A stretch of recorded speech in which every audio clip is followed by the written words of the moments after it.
नमस्कार सर्वांना। राज्यात कंत्राट शिक्षक भरतीचं वारं सुरू झालेलं आहे आणि या संदर्भात आपण नुकताच चॅनलवरती एक व्हिडिओसुद्धा टाकलेला आहे। जर तुम्ही कंत्राटी शिक्षक म्हणून जॉईन करणार असाल तर मात्र तो व्हिडिओ नक्की पहा।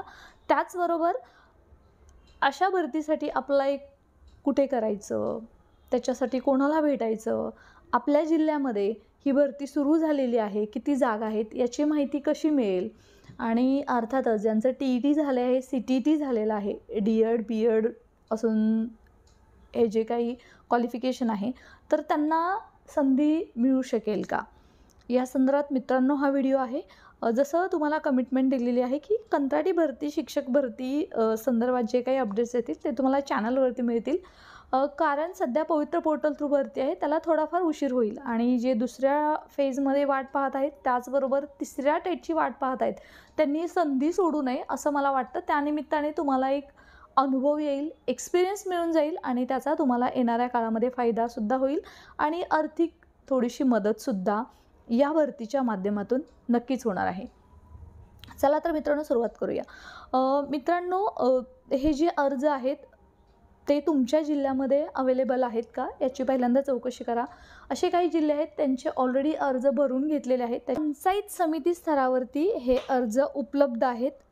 बऱ्याच जिल्ह्यामध्ये हे फॉर्म ऑलरेडी भरून घेतलेले आहेत, त्याच्यामध्ये हिंगोली जिल्हा आहे, त्याचबरोबर सांगली जिल्ह्याचे नुकतेच फॉर्म अवेलेबल झालेले आहेत, त्याच्या अगोदर जळगाव जिल्ह्याने सुद्धा हे फॉर्म भरून घेतलेले आहेत। असे बरेचसे जिल्हे आहेत त्यांनी ऑलरेडी फॉर्म भरून घेतलेले आहेत, परंतु आचारसंहिता लागल्यामुळे त्यांची प्रोसेस थांबली होती। त्याचबरोबर सोलापूर जिल्हा आहे आणि बाकीचे जिल्हे आहेत त्यांनी सांगितलं होतं की आचारसंहिता संपेल तसं आम्ही फॉर्म अवेलेबल करून देऊ। तर ह्या फॉर्मची चौकशी कशी करायची आहे तर तुम्ही पंचायत समितीमध्ये जाऊन चौकशी करा की तुमच्या जिल्ह्याच्या संदर्भात जी काही भरती होणार आहे त्याचे अर्ज कधी अवेलेबल होणार आहेत आणि कसे अवेलेबल होतील, जेणेकरून तेच अर्ज पुढे फॉरवर्ड केले जाणार आहेत ते जिल्हा परिषदेकडे आणि त्याच्यानुसारच ही नियुक्ती होणार आहे। ते सुद्धा आपण या व्हिडिओमध्ये पाहूया। त्याचबरोबर ज्यांचं TET झालं आहे, CTET झालेलं आहे, D.Ed B.Ed असून सुद्धा तर त्यांना मात्र इथं एक प्रिफरन्स दिला जाणार आहे, संधी प्रामुख्याने संधी देण्यात येणार आहे आणि असं सध्या जिथे जिथे भरती सुरू आहे तिथे सुद्धा सध्या हेच होत असताना आपल्याला दिसत आहे। तर मित्रांनो अर्ज कसा करायचा आहे तर तुम्ही जेव्हा पंचायत समितीमध्ये चौकशी करण्यासाठी जाल तर त्यांच्याकडे अर्ज असेल तर तो तिथं तुम्हाला दिला जाईल, कारण ही जी भरती आहे जिल्ह्यामधील स्थानिकांना याच्यामध्ये प्राधान्य दिले जाणार आहे। आणि जर त्यांच्याकडे अर्ज अजूनपर्यंत अवेलेबल झाला नसेल तर मात्र तुम्ही तिथे चौकशी करायची आहे आणि कंटिन्युअस फॉलोअप घ्यायचा आहे। जास्तीत जास्त या आणि पुढच्या आठवड्यामध्ये सगळीकडेच अर्ज उपलब्ध होणार आहेत आणि ज्यांचे अर्ज ऑलरेडी भरून घेतलेले आहेत त्यांची नियुक्तीसुद्धा लवकरात लवकर होणार आहे। सो पहिली गोष्ट अशी। दुसरी गोष्ट अशी आहे की जे काही आतापर्यंत तुमच्याकडे सर्टिफिकेट्स आहेत ते रेडी ठेवा। बाकीच्या ठिकाणचे फॉर्मसुद्धा बघा, जसं की जो चॅनलवरती नुकताच व्हिडिओ टाकलेला आहे कंत्राटी भरतीला सुरुवात, त्याच्यामध्ये सुद्धा एक आपल्याला सॅम्पल अर्ज दिलेला आहे। सो त्याच्यानुसार याच्यामध्ये काही जे 15,000 मानधन मिळणार आहे, टेम्पररी पद्धतीने भरती होणार आहे, परंतु चांगली संधी आहे, सध्या दौडू नका। कारण एका जिल्ह्याचा जरी विचार केला तरी अशा 10 किंवा 10 पटसंख्येपेक्षा कमी असणाऱ्या एक प्रत्येक जिल्ह्यामध्ये 150पेक्षा प्लसच शाळा आहेत, त्यामुळे इथं जास्तीत जास्त पदांची कंत्राटी शिक्षक भरती होणार आहे आणि त्याच्यामुळे याचा लाभ आपल्याला व्हायलाच हवा, गरजूंपर्यंत नक्की पोहोचवा।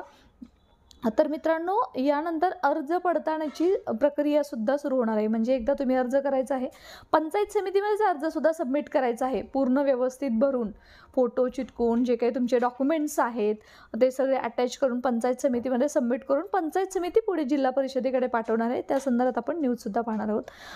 10च्या आत पटसंख्या असलेल्या शाळांना मिळणार नवे शिक्षक। जिल्ह्यात 180 शाळा आहेत आणि ही जी बातमी आहे ती चंद्रपूरची आहे आणि त्यांच्या मध्ये जी काही प्रक्रिया सुरू झालेली आहे त्याच्याबद्दल डिटेलमध्ये सांगण्यात आलेलं आहे आणि त्याच्यामुळे इंग्रजी माध्यमांच्या मराठी माध्यमांच्या शाळांची संख्या वाढली व शहरालगतच्या गावांमध्ये इंग्रजी माध्यमांच्या शाळा संख्या वाढली। परिणामी जिल्हा परिषदेच्या शाळांची पटसंख्या घटली आणि आता जिल्ह्यात 10 पटसंख्येच्या आतील शाळांची संख्या जवळपास 100वर आहे आणि कमीत कमी 100 आणि जास्तीत जास्त खूपच शाळा आहेत की जिथं आता ही कंत्राटी शिक्षक भरती होणार आहे. शासनाच्या मान्यतेनुसार या शाळांमध्ये मानधन तत्त्वावर प्रत्येकी एक कंत्राटी शिक्षकाची नियुक्ती केली जाणार आहे असल्यामुळे विद्यार्थ्यांना याचा लाभ होणार आहे. आणि जे शिक्षक आहेत, बेरोजगार डी.एड. बी.एड. अभियोग्यताधारक आहेत, त्यांना मात्र ही सुवर्णसंधी असणार आहे. पंचायत समिती स्तरावरून अर्ज, तर हे महत्त्वाचं आहे. जिल्ह्यातील पंचायत समिती स्तरावर कमी पटसंख्येच्या शाळेत शिक्षक म्हणून काम करण्यासाठी इच्छुक असलेल्या उमेदवारांकडून अर्ज मागवण्यात आले. हे अर्ज आता पंचायत समितीकडून जिल्हा परिषदेकडे पाठवले जाणार आहेत. त्यामुळे शासनाच्या सूचनानुसार शिक्षकांची नियुक्ती केली जाणार आहे. आणि ज्या शासनाच्या सूचना आहेत त्यासुद्धा अशा आहेत की पंचायत समितीने स्थानिक जे काही आपल्या आजूबाजूचे गावातील आपल्या प्रभागातील जे डी.एड. बी.एड. अभियोग्यताधारक आहेत आणि त्याचबरोबर टी.ई.टी. सी.टी.ई.टी. ज्यांचं झालेलं आहे 1-2 टी.ई.टी. 1 टी.ई.टी. 2 सी.टी.ई.टी. 1 सी.टी.ई.टी. 2 त्यांना प्रिफरन्स दिले जातील. कारण जळगावमध्ये असंच केलेलं आहे, त्यांना एक प्राधान्य दिलेलं आहे.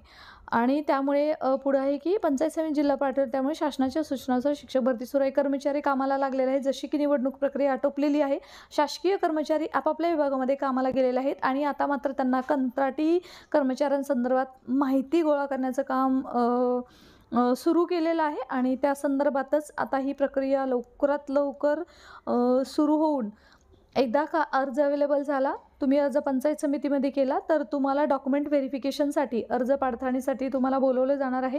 आणि त्याच्यानंतर इंटरव्ह्यूसुद्धा घेतले जातील आणि त्याच्यानंतर तुम्हाला इथं संधी मिळेल. परंतु जर तुम्ही स्थानिक उमेदवार असाल तर तुम्हाला नक्की प्राधान्य दिलं जाईल. सो मित्रांनो, स्टे कनेक्टेड.